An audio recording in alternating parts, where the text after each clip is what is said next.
Hello students, पिछले video में हम उपभोक्तावाद संस्कृति निबंध पढ़ रहे थे जो अधूरा था। ठीक है, इस वीडियो भाग 2 में हम इस निबंध को पूरा पढ़ेंगे, समझेंगे और शिक्षा के उद्देश्य की पूर्ति करेंगे। तो आप लोग अपनी अपनी किताबें खोल लीजिए और निबंध में अपना ध्यान केंद्रित कीजिए। पिछले वीडियो में हमने पढ़ा था कि ये उपभोक्तावाद की संस्कृति भारत में पनप रही है, जिसके कारण समाज विज्ञापन की चकाचौंध और चमक दमक से आकर्षित होकर सुख सुविधापूर्ण वस्तुओं के पीछे भाग रहा है और क्षणिक सुख प्राप्त कर रहा है। जो सच्चा सुख होता है, संतोष, उससे वह दूर होता चला जा रहा है और स्वयं धोखा खाता जा रहा है। तो ये जो उपभोक्तावाद की संस्कृति है भारत में कैसे आई, इसका विकास कैसे हुआ और क्यों हुआ, इसका क्या कारण है, अगले अंश में लेखक यही समझाने का प्रयास करता है। लेखक कहते हैं कि सामंती संस्कृति के तत्व भारत में पहले भी रहे हैं। उपभोक्तावाद इस संस्कृति से जुड़ा रहा है। आज सामंत बदल गए हैं, सामंती संस्कृति का मुहावरा बदल गया है। लेखक का कहना है कि भारत में पहले रियासत का राज्य था, राजा महाराजाओं का राज्य था, उनके अंडर में सामंती लोग रहते थे। जो राजा महाराजा के सेक्रेटरी होते थे वो सामंत होते थे। वह राजा महाराजाओं के अनुरूप कार्य करते थे, उनके अनुसार अपना जीवन निर्वाह किया करते थे। तो आज भी सामंती संस्कृति की परंपरा भारत में है, बस उसका रूप बदल गया है। रूप बदल गया है, इसलिए यह उपभोक्तावाद की संस्कृति का भारत में विकास हो रहा है। हम सांस्कृतिक चेतना अस्मिता की बात कितनी ही करें, परंपराओं का अवमूल्यन हुआ है।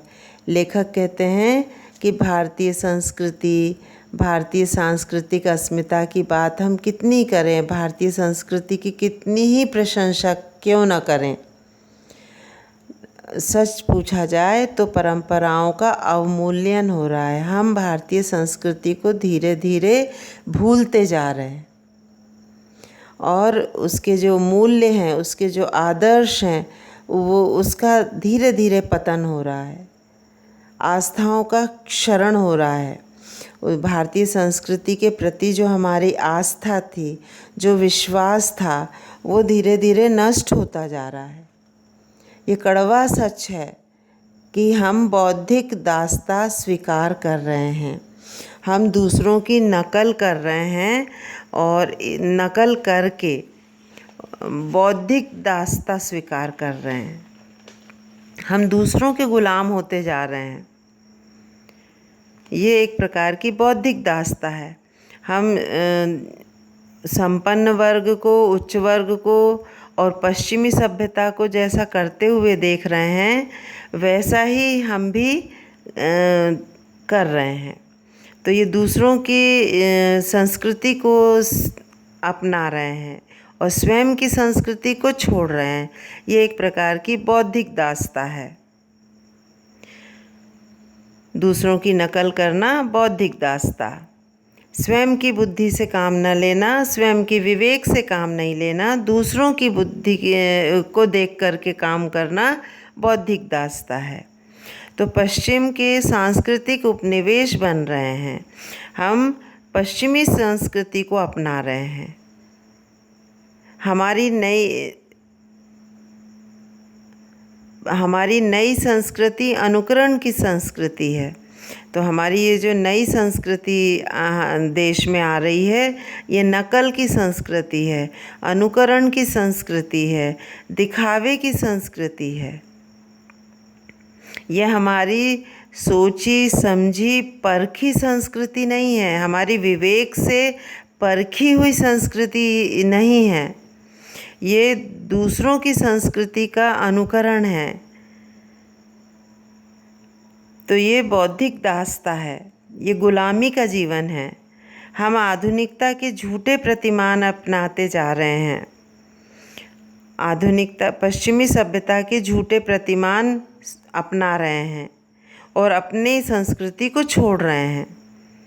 प्रतिष्ठा की अंधी प्रतिस्पर्धा में अपना है, उसे खोकर छद्म आधुनिकता की गिरफ्त में आते जा रहे हैं। लेखक कहते हैं कि जो हम स्वयं की संस्कृति को छोड़ रहे हैं और आधुनिकता की गिरफ्त में आते जा रहे हैं, आधुनिकता की झूठी संस्कृति के गिरफ्त में आ रहे हैं।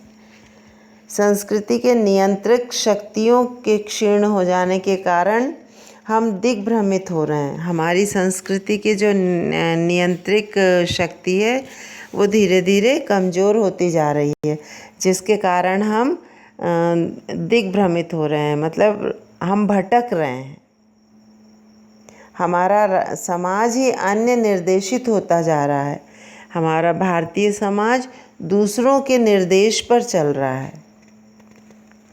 विज्ञापन और प्रसार के सूक्ष्म तंत्र हमारी मानसिकता बदल रहे हैं।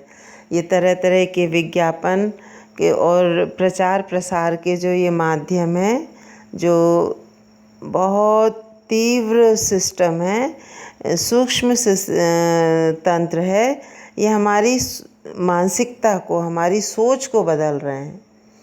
हम सम्मोहन की शक्ति और वशीकरण की भी, हमारी सम्मोहन की जो शक्ति है और वशीकरण की भी, हम उनके सम्मोहन में फंस रहे हैं। जो ये आधुनिक संस्कृति है, ये हमारी मानसिक सोच बदल रहे हैं, हमें सम्मोहित कर रहे हैं, हमें अपने वश में कर रहे हैं। तो अंततः क्या हो रहा है, इस संस्कृति के फैलाव का परिणाम बुरा होगा। बड़े गंभीरता का विषय है। हमारे सीमित संसाधनों का घोर अपव्यय हो रहा है। हमारे पास जो सीमित संसाधन हैं, पानी हुआ, तेल हुआ, कोयला हुआ, खनिज पदार्थ हुआ, इनका क्या हो रहा, अपव्यय हो रहा है। ये बर्बाद हो रहे हैं। जीवन की गुणवत्ता आलू के चिप्स से नहीं सुधरती। जीवन की जीने की कला की क्वालिटी और श्रेष्ठ जीवन आलू के चिप्स खाकर शान बघारने से नहीं सुधरती, या विज्ञापन से हम सम्मोहित होकर के हम कोल्ड ड्रिंक पीते हैं, तो उससे कोल्ड ड्रिंक पीकर जो हम शान बघारते हैं, उससे जीवन श्रेष्ठ नहीं बनता। भले ही वह अंतर्राष्ट्रीय पिज्ज़ा हो, बर्गर हो, कितना ही आधुनिक हो, सब हैं तो जंक फूड। समाज में वर्गों की दूरी बढ़ा रहे हैं। इन्हें अपनाकर हम आपस में वर्गों में दूरी बढ़ा रहे हैं, सामाजिक सरोकारों में हम कमी ला रहे हैं, एक दूसरे से दूर होते जा रहे हैं। जीवन स्तर का यह बढ़ता अंतर आक्रोश और अशांति को जन्म दे रहा है। ऐसा करने से समाज में अशांति फैल रही है, आक्रोश फैल रहा है, और हमारी जो सांस्कृतिक पहचान है वो धीरे धीरे कम होती जा रही है, और हम लक्ष्य भ्रम से पीड़ित हो रहे हैं। हमारा जो लक्ष्य है वो भ्रमित हो रहा है, हम भ्रमित होते जा रहे हैं, विकास के विराट उद्देश्य से पीछे हट रहे हैं। जो देश का विकास हमारा लक्ष्य है, उससे हम पीछे हटते चले जा रहे हैं। हम झूठी तुष्टि के तात्कालिक लक्ष्यों का पीछा कर रहे हैं। हम सिर्फ अहम की संतुष्टि का, सिर्फ तात्कालिक लक्ष्यों का पीछा कर रहे, लक्ष्यों का के पीछे पीछा कर रहे हैं। इससे मतलब ये कि हम सिर्फ क्षणिक सुख को पा करके खुश हो रहे हैं। हम दूरगामी परिणामों को नहीं देख रहे, सिर्फ हम तात्कालिक लक्ष्यों का, जो हमारे अभी लक्ष्य हैं कि हमें ये टीवी चाहिए, हमें मोबाइल चाहिए, हमें गाड़ी चाहिए, हमारी ये ज़रूरतें पूरी होनी चाहिए, बस। फिर भले हमें इसके लिए कुछ भी करना पड़े,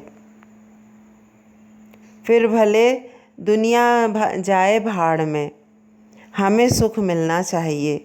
सिर्फ हम स्वार्थ सिद्धि में लगे हुए हैं और उसके लिए हम अपनी मर्यादाएं तोड़ रहे हैं, भ्रष्ट कार्य कर रहे हैं। नैतिक मापदंड हमारे ढीले पड़ रहे हैं। हम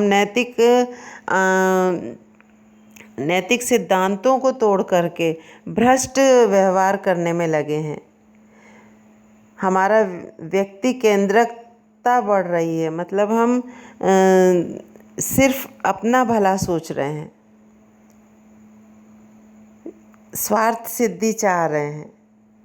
स्वार्थ परमार्थ पर हावी हो रहा है। जो स्वार्थ परता है ये परमार्थ पर हावी हो रहा है। परमार्थ करना नहीं चाह रहा, यह सिर्फ स्वयं का भला चाहता है, दूसरों का नहीं।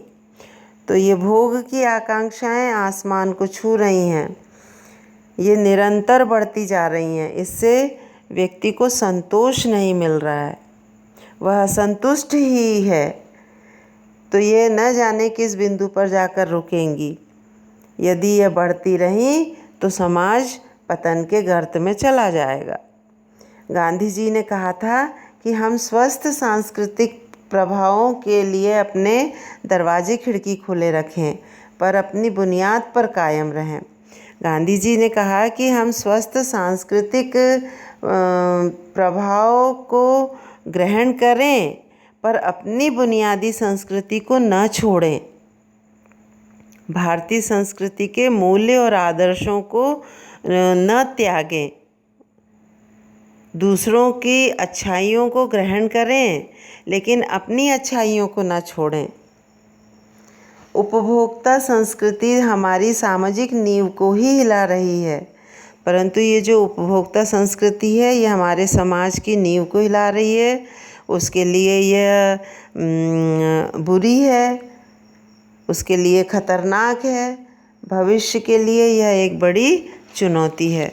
तो हमें इसे त्यागना है, हमें संभलना है, अपनी संस्कृति को पहचानना है, अपनी संस्कृति के मूल्य आदर्शों को अपनाना है और उन्हीं का अनुसरण करना है।